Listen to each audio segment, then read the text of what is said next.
नहमदुहु व नसल्ली अला रसूलिल करीम अम्मा बाद रब्बि इश्रह ली सदरी व यस्सिर ली अमरी वहलुल उक़दतम मिन लिसानी यफ़क़हू क़ौली व रब्बना ज़िदना इल्मा अल्लाहुम्मा फ़क़िहना फ़िद्दीन. Okay, so yesterday we continued with our lessons with Surah Falaq. We finished ayah number 4. We talked about the black magic, how it is something which is real, it happens. Yes, Sumaya? We didn't complete the translation for Ayah 4. We did not complete translation for what? Ayah 4. Did not? We didn't. Okay, we can go over that again. And before that, let me ask you. That was the blower of the knots one. Yes. Yeah, maybe we did not do we did the word to word, but probably we did not do the sentence. So yeah, we can do that. So I want you to unmute and I ask the word and you tell me the translation, okay? Al-Falaq. Dawn. Sharri. Evil. Waqab. It settles. It settles. Very nice. Khalaqa. He created. He created. Awesome. Birabbi. Lord. The Lord. Good. Al-Uqad. Knots. A'udhu. I seek refuge. I seek refuge. Good job. Okay, awesome. So let's go to our whiteboard. Okay, and so the translation of the ayah number 4 is, it's pretty much the same that we have written, and from the evil of the blowers in the knots. And who are the blowers in the knots? The Sahir who do black magic. The people who do black magic. That's a typical sign of those who do black magic. They blow, they make knots and they blow on them. Weren't they called Sahir or something in the video yesterday? Sahar, yes, Sahar is the Urdu word for not Urdu, sorry. It's kind of an Urdu as well, but Arabic word for magic. So, and just an FYI, there are two words. One is Sahar and one is Seher. Sahar means morning. Seher means magic. So this, there's a slight difference between these two words. Okay, cool. Okay, so up till now, we talked about we are asking Allah for protection from, number 1, anything, evil of anything that Allah has created. Number 2, darkness or night. Number 3, the magicians. Let's come to our 4th point here. Wamin. And from. And from, good job. Sharri. Evil.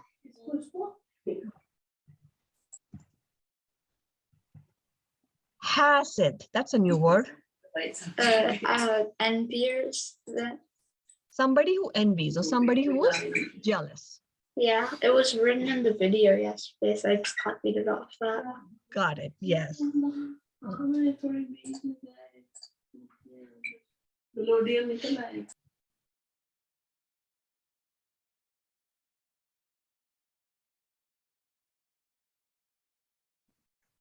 Is that? Who is that who? Is that means when? Oh. Okay. Hasada. Envy. He envies.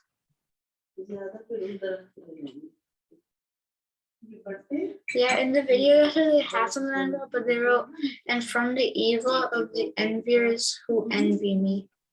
That's right. Who envy? Yes. So hasada, the word, like the way it is. So typically in Arabic, the way the words are sound, they have the similar, not exactly similar meaning, but they follow the same pattern. Like for example, we have a word here, khalaqa, which means he created. So that is the most basic form of an Arabic verb, okay, which we called a fail in Arabic. This is the most basic form of Arabic verb. Khalaqa, he created. Interesting thing about Arabic verbs are that if there is no pronoun, the pronoun that we assume is he. So for example, khalaqa means created. It does not say who created. So the hidden pronoun in a Arabic word is always he.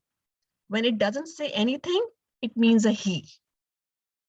Okay, that's also a verb here, waqaba, same thing, khalaqa, waqaba, same thing. But it says it settles. Why it says it settles and not he settles? Because isn't it when like the wa at the start? Isn't that the wa at the start of what?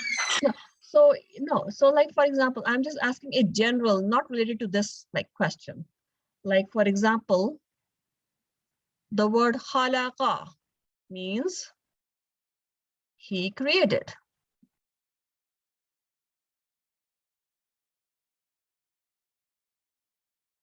Okay, it's going to take me some time to write down. He created. Okay. There's another word, for example, kataba. Same style. Just see the style. It's the same way of saying it, kataba. Kataba means to write. But when I say kataba, it means he writes. Okay. There are like a lot of other words. He ran, he sat, jalasa, he sat. Okay. So they follow the same pattern. Waqaba, also following the same pattern, but we did not say he settled, we said it settled. That's a simple rule in Arabic that I just want to highlight. It's, you know, slightly off topic, but I want to highlight it here. Why is it and not he? Any idea? Okay. So basically the reason is Arabic does not have a it. That's the reason. Simple. Just like we have genders, you know, what genders do we have? We have a he and we have a she, right? We have masculine, we have feminine in English. But what about the things that are neither masculine or feminine? We call it it, right? A book is a he or a she? It. Okay. What about a pen? It. What about your grandmother? She. She. In Arabic, a book is a he. Water, I think water is a she. I think so. You just learn it with practice. The point is, Arabic divides all the words into either he or a she. So that's why when we say what we're talking about here, we're talking about darkness here. Although in English, when we translate, we write it settles. But in Arabic, everything has a gender because they don't have this word it. It has to be either he or a she. For example, night is a she, but darkness is a he. And that's not uncommon. Even in Urdu, we have genders for words. For example, give me a Urdu word. Who knows Urdu? Me. Okay, give me a Urdu word. किताब होती है कि किताब होता है? होती है. होती है, right? So, किताब is a feminine. किताब is a girl in Urdu. Similarly, like everything everything has a gender. Similar is the case here in Arabic as well. Everything has a gender. So that's why we did not write down here he or she, we wrote down it. Because in English, it won't make sense. That's the reason why we wrote down it here. Cool? Okay. And also it would only go because and from the evil of the darkness when he settles, it would be referring to the darkness as like shaitan or something. Right. So yeah, we were basically talking about the darkness. And in English, we cannot call darkness a he. So we called it a it.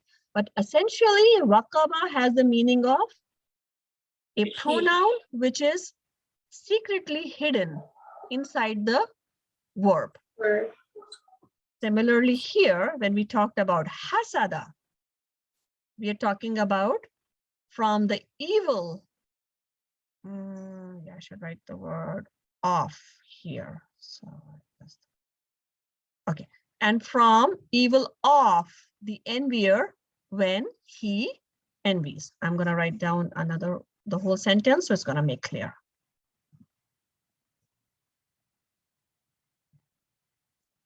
And from the evil of the envier when he envies. Okay, so think about it. We are asking Allah for another thing that we are asking for protection, which is protect us from somebody who's jealous, somebody who's not happy from our success.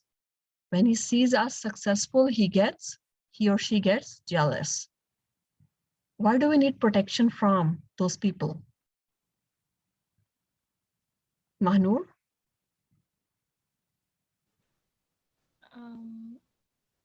Because they are jealous. They can harm, right? Yeah. And same thing, like for example, those who are jealous, they eventually go to magicians also. You know, why would somebody go to a magician to get magic done on somebody? Because they were jealous in the first place. That's exactly why they did that. Yes, Riz? yeah, I was gonna say that why we should protect ourselves from them, or why we should like seek refuge from them, is because when they're jealous, they could maybe want to do black magic on us, so that Yes. we don't get whatever they're jealous of anymore. That's right. And so who are those people? You know, who are those who do this? Are these some typical people, you know, just like in movies, we have villains? Are these like specific villains that we know that, oh, that person we need to? No, because we're like the ones who are trying to get protected. So the important thing here is that we are especially asking, and Allah taught us to ask from a hasad, from an envier, when he envies. So what does it mean when he envies? What about the time when he does not envy? Inaya?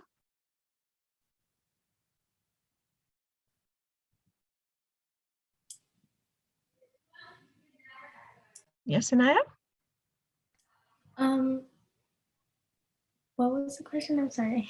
Yeah, so just you know, just try to just think about it. You know, just like when I say from the evil of the envier when he envies, what does it mean when he envies? When he's jealous of you or something. What about when he's not jealous of you? Well then, I don't know, maybe he's not evil at that time. So. Not evil. Yeah, sure, absolutely. It's possible. And Riz, like for example, I asked like, who are those people? Well, we don't know at the time, but it would be somebody who's jealous of us, and they might not actively try to show it. Absolutely. Yes, she's. And also, It also may be one of your friends, like your friends, your people who you know of, because they're the ones who know about you the most. Hmm. So they may be the one who's jealous of you. They envy Yeah. you. Yes. Yeah, exactly. And I mean, I don't know, the way I sometimes see it is that, so human beings are very complex creatures. We have different qualities, we exhibit different qualities, and of course, good qualities and bad qualities. We may be bad at certain things, but we may be good at some other things. Like, for example, anybody who's I can give you an example. Like, for example, somebody who loves their brother too much might be jealous of somebody else's brother just because, they care about their own brother a lot. And because they care about their own family a lot, they got jealous of somebody else's family. But they were not bad people to begin with. They were good with their own family. They're just not good with somebody else who they are jealous of. And there are like a lot of examples. Somebody who may be a good friend may not be a good brother. Somebody who is a very good brother may not be a good, I don't know, something else. We are so many roles that we play and so many things that we do. And we act very differently in different situations. We even act differently in different phases of our lives. For example, I mean, I can give you example. I used to study with people. I mean, I used to be, they were with me, they used to be in my college. And there were people who used to be really jealous of each other, when it comes to marks, when it comes to getting grades, getting positions. They would be really, really trying hard. And even the jealousy will even come into place. But fast forward 10, 15 years, now they're working. Now they're not jealous of anybody anymore. That was that time, just only that time they used to be like that when they were studying, when they were students. Now, when they have family, they have kids, they're working, they're totally different people now. So it is only the phase. We don't ask Allah for protection from those people altogether. We want them. We want our friends. We want our family, people who we love, who we care for. We just don't want that aspect where they become jealous. That's all. So basically, coming back to the same point that we said, that Allah's creation, when the evil part of Allah's creation, not Allah's creation as a whole. We don't ask Allah to protect us from his creation. We ask for protection only from the evil part of it. Yes, Riz? Can I want to add an answer to what you said about like what it means when he envies and like when he doesn't envy. Mm-hmm. That even when somebody like doesn't envy you or you don't envy them or whatever, you should still say protection because you don't know at whatever time they could just start envying you again, and so you because of something that you did. And Yes. like adding to Shees when he talked about like maybe it could be friends, it could be like anybody like that you want to get over them, like your friends.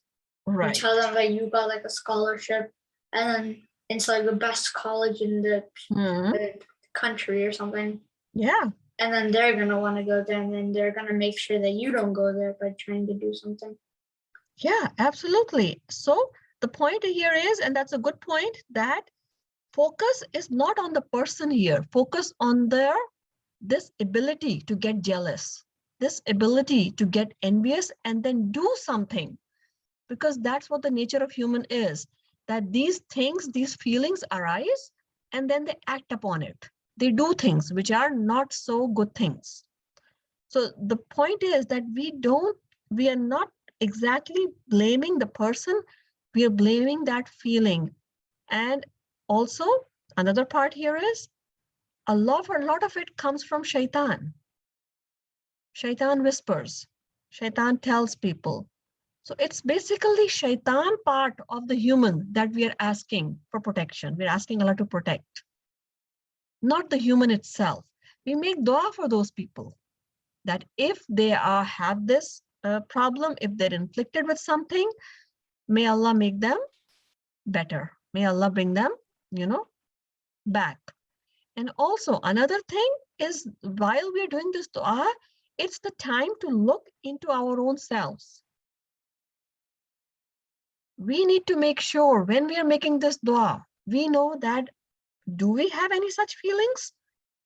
Do we really care about those things that can potentially make us jealous?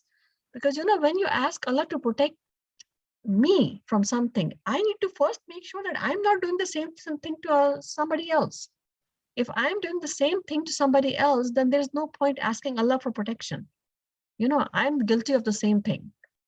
So that's where we need to first purify our own selves. Now, how can we do that? What part we need to have in ourselves so we can protect ourselves from being jealous of others? Is there a way we can do that? Sumaya? Yes. Yes. So is there a way we can save ourselves from being jealous of others? I guess, yeah. How? By focusing on ourselves and what's good about ourselves.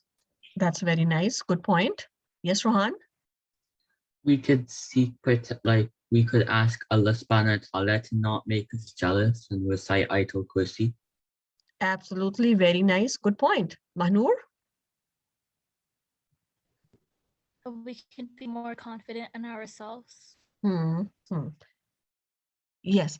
And by just taking your point forward, Mahnur, by being more confident in ourselves, we mean that, whatever ability we have, what is the source of that ability? Where did that ability come from? Who are we exactly? So, like, for example, 3 people had the same level of education, but those 3 people did not end up getting the same opportunities. So when it comes, we are supposed to have this iman that whatever comes is from Allah subhanahu wa ta'ala. Allah is the Rabb. That's why we started with calling upon Rabb, who is the one who is our creator. He is the one who plans. He is the one who sustains everything. He is the one. So if we have this confidence that whatever I'm going to get, whatever is there for me, whatever Allah has written for me, I'm going to get it. It's there for me. And whatever Allah has planned for me is the best for me. And eventually, all of it, what has been planned for me is for this dunya, which is going to end anyway. We are leaving this, we are just here for the transition period. We are leaving this place anyway. So what's the point? What's the point of being jealous, or what's the point of trying to get ahead in so many things, like having competitions and all those things in a way that we try to harm others? There is no reason to do this, because we are going to get what we deserve and what Allah has planned for us anyway. We're going to get that. So I think we can stop here as we are about time. Inshallah, tomorrow we can start Surah Al-Nas. Is there any last reflection or anything you want to share? Anybody wants to raise their hands to just summarize or say something in the end? Okay, awesome, great job. Everyone, inshallah, I'm going to see you tomorrow, and we will continue with Surah Al-Nas. Subhanaka Allahumma wa bihamdika nashhadu an la ilaha illa anta subhanaka. Assalamu alaikum wa rahmatullahi wa barakatuh. Not this. Hafiz.